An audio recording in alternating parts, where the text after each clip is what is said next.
नमस्कार मंडळी, आजच्या ठळक बातम्यांमध्ये सर्वांचं मनापासून स्वागत आहे। मित्रांनो, राज्यातील 10 महत्त्वाच्या बातम्या। उद्यापासून सर्वांना मिळणार खुशखबर। मंगळवार 28 ऑगस्ट 2024 काही मिनिटांपूर्वीच्या बातम्या। मित्रांनो, बातम्यांना सुरुवात करण्यापूर्वी चॅनलवरती जर नवीन असाल तर कृपया करा चॅनलला सबस्क्राइब करा। अशाच महत्त्वपूर्ण अपडेट या चॅनलवरती येत असतात। चला तर मित्रांनो, व्हिडिओला सुरुवात करूया। आणि आजच्या दिवसभरातील सर्वात महत्त्वाची पहिली बातमी, भारतीय क्रिकेट नियामक मंडळ म्हणजे BCCI यांचे सचिव जय शहा यांना आता नवीन जबाबदारी मिळाली। जय शहा यांची आंतरराष्ट्रीय क्रिकेट परिषद म्हणजे ICC अध्यक्षपदी नियुक्ती झाली आहे। आणि मुख्यमंत्री लाडकी बहीण योजनेसंदर्भात सर्वात महत्त्वाचे अपडेट समोर येते। मुख्यमंत्री लाडकी बहीण योजनेचे आता 50 लाख महिलांना त्यांच्या बँक खात्यामध्ये 31 ऑगस्टपर्यंत 3000 रुपये मिळतील। आणि राज्यातील तरुणांसाठी अतिशय महत्त्वाची मोठी बातमी, मुख्यमंत्री युवा कार्य प्रशिक्षणमुळे शासकीय मेगा भरतीला ब्रेक आलेला आहे।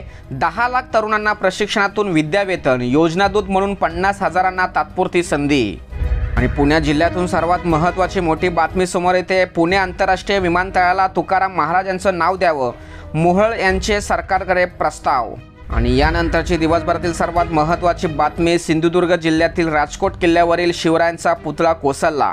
4 डिसेंबर 2023 रोजी मोदींच्या हस्ते झालं होतं उद्घाटन। राजकीय क्षेत्रातून सर्वात महत्त्वाची बातमी समोर येते। बलात्कारी आरोपीचा सत्कार केला जात असेल तर समाजाला काय संदेश दिला जाईल?